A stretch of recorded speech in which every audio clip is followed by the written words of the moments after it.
Welcome back to Homegrown Motorsports. Today we're going to be talking about the Mark III. We haven't touched this in a while. We've had a couple little snippets, little walk-arounds, a couple of videos at the beginning of the channel. All right, but today I've been chasing a coolant leak for like the last 5 years that I've had the car, and I've done the motor swap. A couple different leaks here and there, constantly going on and on and on.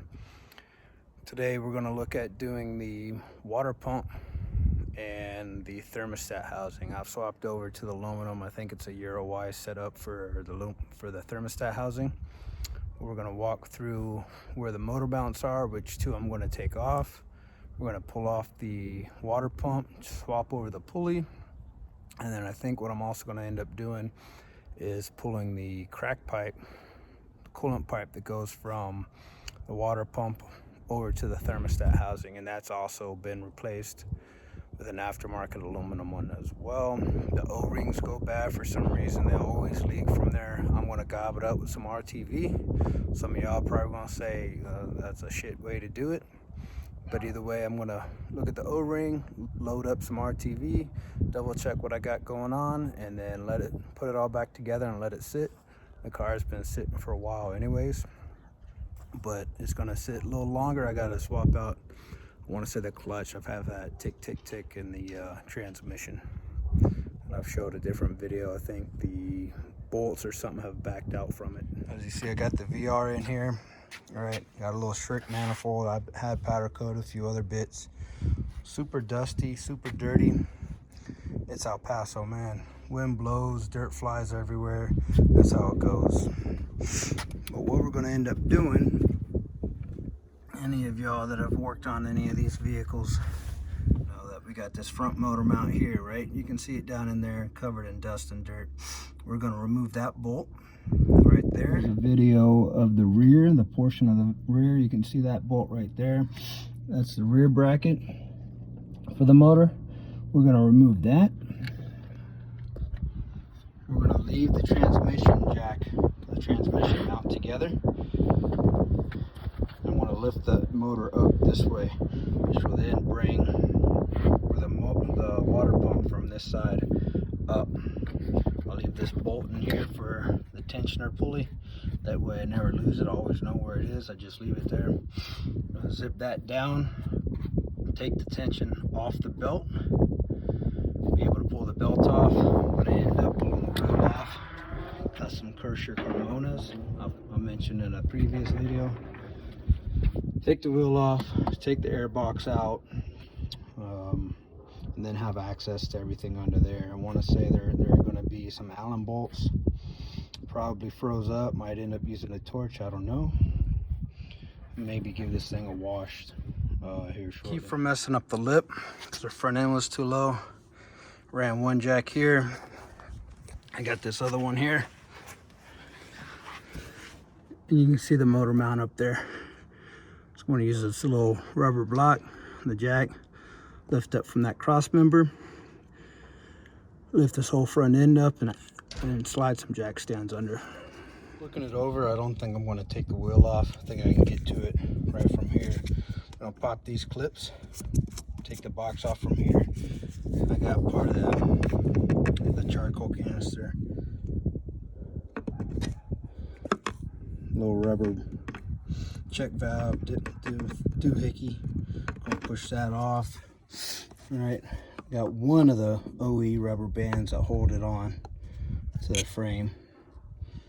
No, this one's gone. You can see it right in there.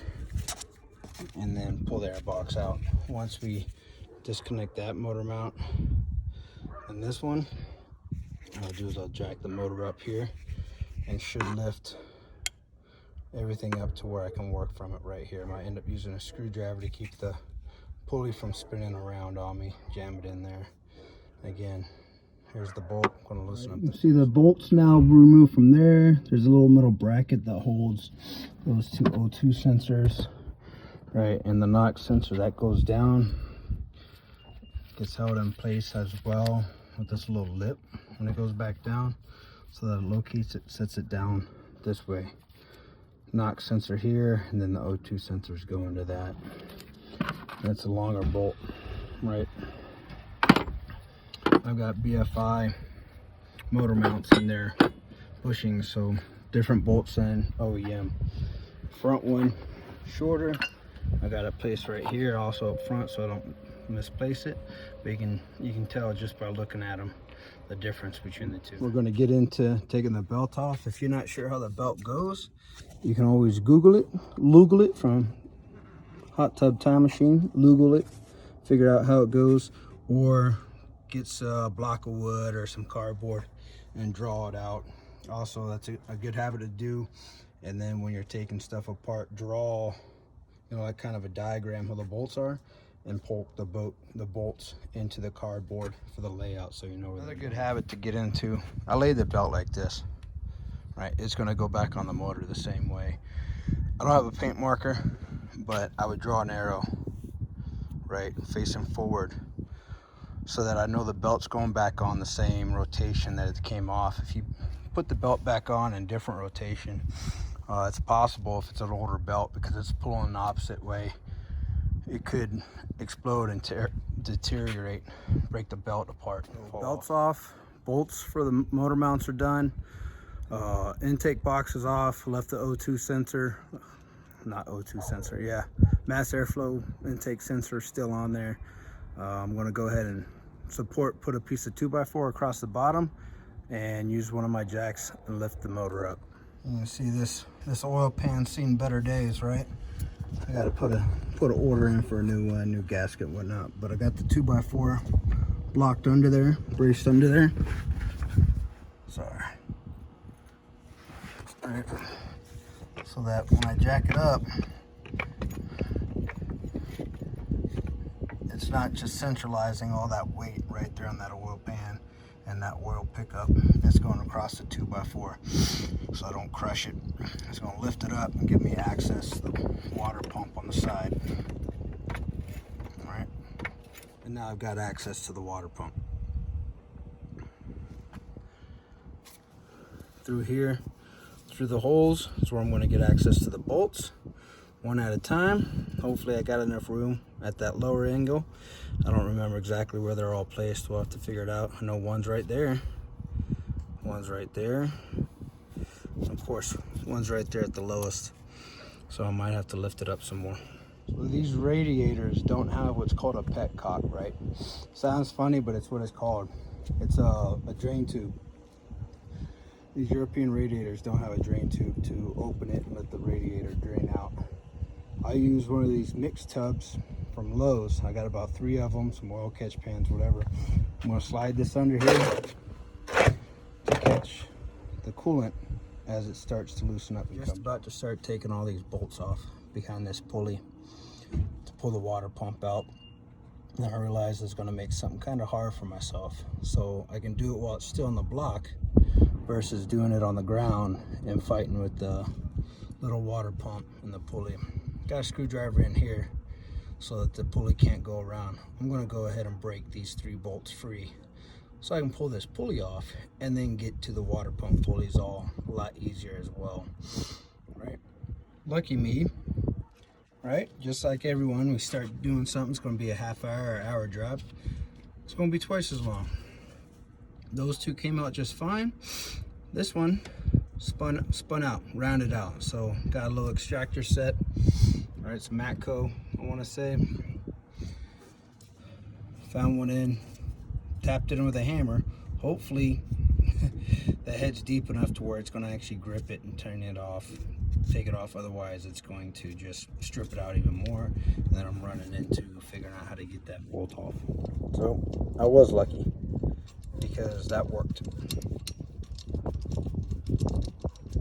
Hopefully in my bolt bin I have one of these, which is in the storage unit about 30 miles from my house, because I haven't moved all my tools into my house yet. From the looks of it, it looks like I ran into the situation before and used a screwdriver to knock it loose.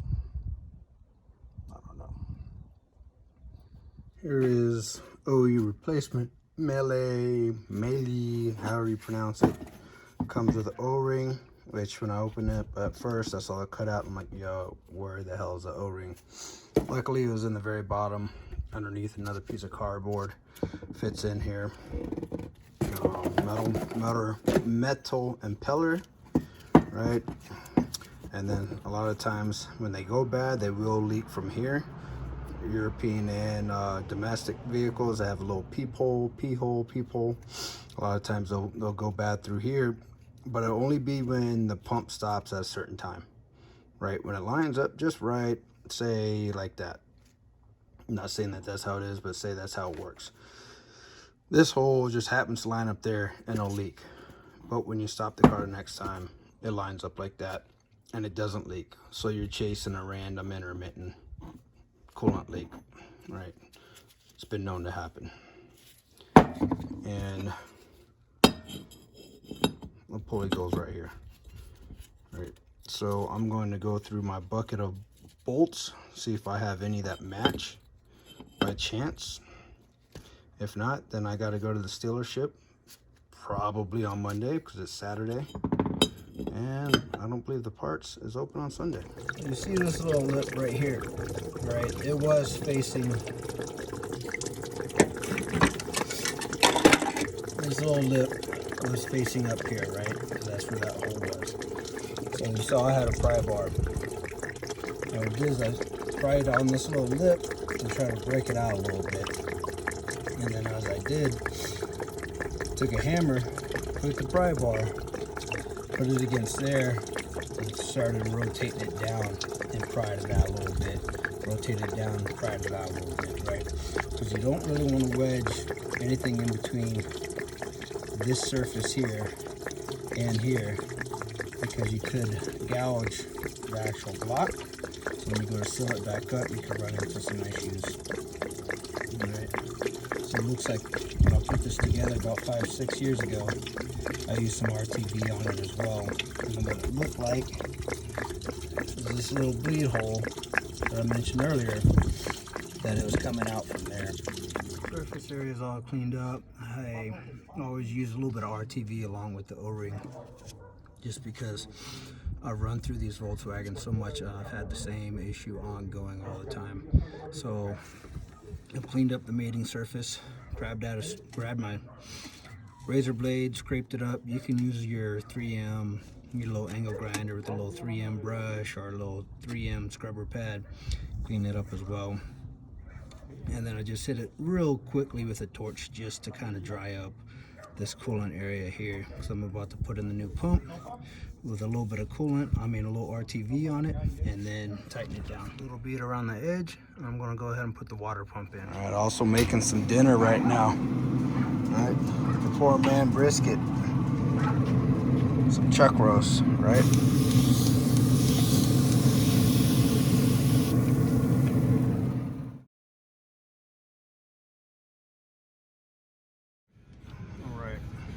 AutoZone, Advanced Auto, I think it's AutoZone. Got this nifty little board. It's M8 1.25. We got these M8 1.25 regular hex, right? Not gonna look as nifty in OEM, but if they work, they work. Y'all thinking about swapping out the MagnaFlow with some rumble exhaust, right? Probably be louder than the MagnaFlow anyways. AutoZone came through. Yeah, we got a 12 mil bolt, 12 mil head. It's 12 millimeter long or whatever, the same distance, the same length. It actually clears the center of the water pump as well, and I can fit a socket on it, no problem. Like, what are the chances of something like that happening for you? Usually you're chasing your tail, you're spinning for freaking hours trying to match up. It came through super simple. I was in and out. Didn't buy anything else I didn't need. Pulleys back on. Belt's back in, pulleys on. When you're putting the belt back in, any belt on a vehicle, right? The last pulley you want to put it onto is the one without ridges, a smooth pulley. As you see, the water pump pulley has lines on it, but it doesn't have ridges. The tensioner pulley, the alternator pulley, and the what do you call it, the crank pulley have ridges. The AC pulley and the water pump pulley do not. So you can slide it over one of those as the last one, right? Because it's going to be a little bit smoother to get it past, instead of trying to get it up over ridges if you're fighting it to get it on. All right, it is the next day. Good morning, good afternoon, whenever you're watching this. We got the water pump completed yesterday. Today what we're gonna do is we're gonna start working on doing the thermostat housing. I'm gonna reseal that bad boy. I'll walk you through what I'm gonna do. I'm gonna take off the spark plugs, take off the ignition coil, so I'll have better access to the thermostat housing. And like I said, I have the aluminum setup. I think it's from Eurowise. I'm gonna pull that off, a couple coolant hoses, and reseal that up, put it back in, and also put some RTV around it, along with where the coolant pipe, like I said, the crack pipe goes in and connects. So gonna undo the ignition coil, a harness, take off the spark plugs.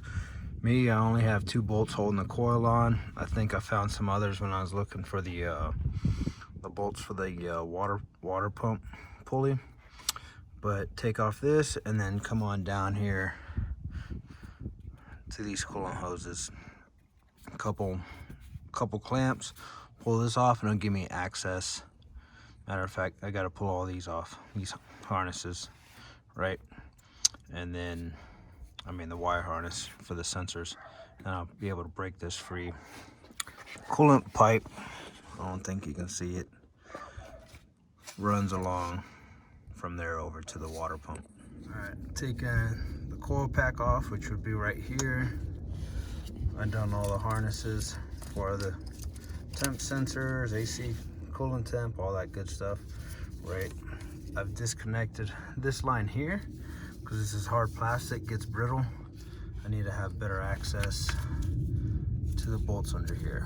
There's one right here, one under here, and then one buried. Sorry, it's not focusing too well.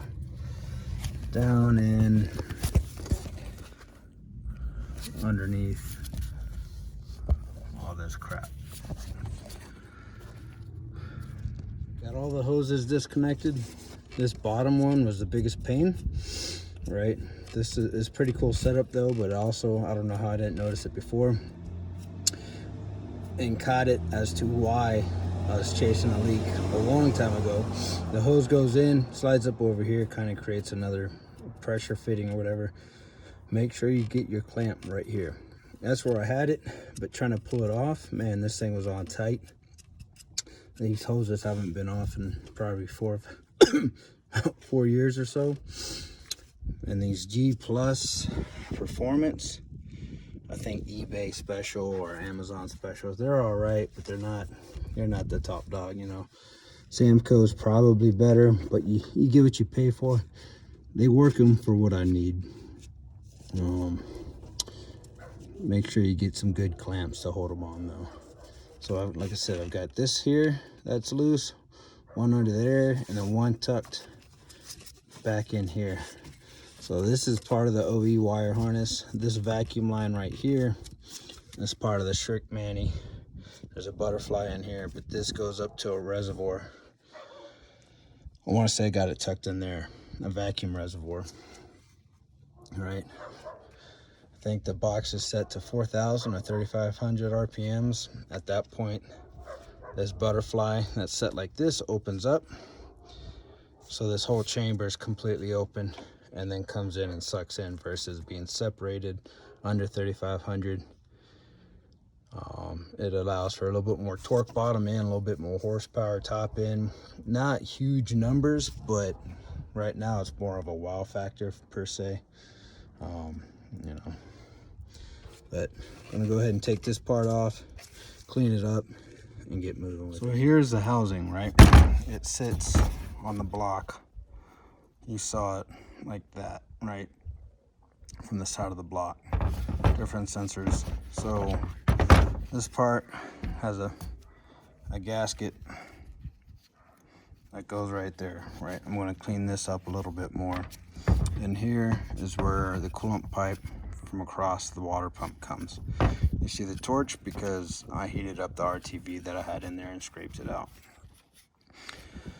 Again, best practice, get a new one. Get a new one of these. I had a couple of them, went to my storage unit, tried to find it. I guess I used it already. None of the part stores have one in stock. It's not super smushed, but I'm gonna use it again, and I'll probably be chasing my tail again on it. And load it up with some RTV again, create a better seal. And here, I think this is where it was leaking. This is a common issue of every VR I've had, getting this to seal properly, even with the O-rings. I don't know how people get it done. All these show cars without anything goop, man, it's crazy. But this is a Eurowise part, right? The only thing I did when I first got it, my buddy Brian put me onto it. You can see how this is a little bit cleaner than this cast, right? What there is it's a cast piece, so there's going to be a little bit of slop or some stick up, some little junk there. So I took a file and made sure that this was nice and flat, right? So that the bolt will go in, sit flat, and seal up. Right, that one was fine, but he pointed it out to me. I took a look, and I had a little bit of a clump there, kind of like this cast line here. Cleaned it up. I even put a little bit of RTV on the bolts that go in, right? Because I was getting so tired of chasing a coolant leak. So I'll clean this up, and then look at putting it back on. You see the side of the block, well, actually the head, where it goes. And cleaned up the RTV the best I can, the best I can see it. And right down here is that crack pipe, the coolant pipe that runs alongside. And down below it, where by the oil filter, there's an actual cooler for the oil cooler that a coolant line goes to. These plastic ones break a lot. That little nipple that goes down to that oil cooler breaks off, and then that's where a lot of people are chasing a coolant leak. Right, all back in. That part was a pain in the butt, trying to line up the bolts with the holes, the right angle, and thread it in. The one on the inside here, right all the way tucked down in that little hole back in there, I used a longer shank, right, with a ball head. That way I can get at a different angle and not worry about rounding it. Recapture, I'm gonna save the coolant that I just drained out. Use this funnel. It's got a screen down in there, right? A little valve. Yep, it's probably how it's gonna go. So I can strain it out. If I don't have this type, I'll just use a funnel and a paper shop towel and strain out the coolant, and then I'll pull it back in. On the VRs, sometimes it's hard to get the coolant system to burp, right?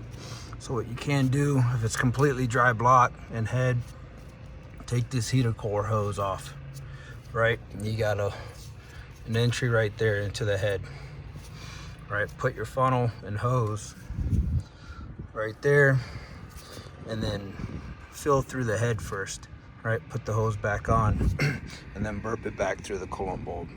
So most of the coolant is out of the block in the head, right? So I might be fighting the battle, but I'm just gonna go ahead and go through the coolant bulb and let it go through. But right now, I'll do that later. I'm letting this RTV all tack up. Started up the air compressor, got the line ran out, right? This car's been sitting. These tires probably got flat spots on them, right? Let's go on back to the backyard. We're gonna bring out the Oski-Woskis, put these bad boys back on. So if it's gonna sit and mess up some tires, you can mess up some old ones, right? And then the mess of the backyard. Whoa. All right. Got some RMLs sitting there. Corvette wheels I've been holding on to for I don't know how long. Never bought adapters for them. Right. Kind of house stuff there. Right, got to sort through that, and then car parts, more car parts. Right, wheels for the Audi, some Vossen CVTs, Hopefully I can get refinished with income tax. But this is what happens with a simple, I want to swap out the Kershers and put on some OEM wheels. Shed clean. Sweeping it out, I forgot. So the Mark III 1.8T parts, right? That Mordor Golf out there I just been working on. Initially it was going to be a 1.8T swap. I got a motor over in North Carolina sitting at my buddy's. It's been there about 6 years, 7 years. I bought when I was stationed in Hawaii, right, just to have, because I hoard parts. But came across a VR6 donor, local in San Antonio when I was living there. And I was able to go ahead and swap that in. I've done that before, much easier swap for me. All right, so change of plan again. Not going on. Stock wheels aren't going on. The fun part of having like 8 different wheels for this car and not having all your toolboxes at the house, I don't have stock lug nuts for this bad boy. I was just at the storage unit yesterday. Looked at my whole drawer full of lug nuts. Didn't grab any of them. All types of aftermarket ones for the Mark IV Turbo S wheels, all this stuff. Nothing stock. So I'll just put it here in the tires. All right, car's on. Incorrect mileage. I got the other cluster that goes with the engine, but coolant. So coolant's not, the car's not heated up yet, but I got the heater on. Got it on a recert. Right, windows are open. Heater on to help get the coolant going. Coolant bulb's maxed out. Still water to help top it off. And then hopefully when the thermostat opens up, I'm going to suck this down and eventually, get all the air bubbles out. Once it heats up too, you'll probably start hearing the ticking of the trans. Something's messed up in there with the clutch. MagnaFlow exhaust. Nothing special. Sounds kind of cool, but a little loud for me now. Right, 42 draft design, test pipe, right? So no cat. Good old Florida, 42 draft. Before they discontinued to a high flow res, and then back to a MagnaFlow. There we go. Now you can hear the extra saucy of the trans and the clutch. If I push the clutch in a little bit, it goes away. So I think overall it's the throwout bearing and the guide tube. I've got everything to replace the clutch. I just got to find the time to pull the trans out.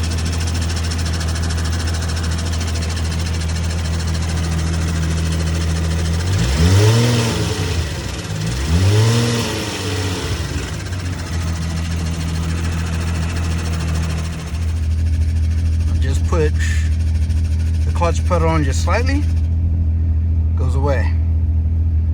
I mean like 1/8 of an inch, 1/4 of an inch.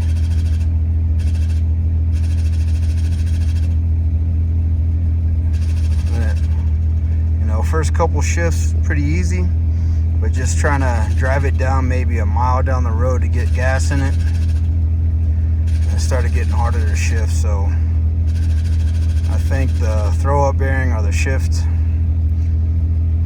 what's it called? A little shift pedal, the fork in there is bent or broke.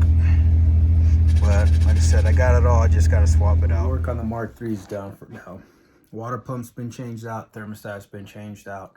Topped off the coolant, let it run, turn the heater on, opened up the thermostat, fans kicked on. Doesn't seem to be any issue.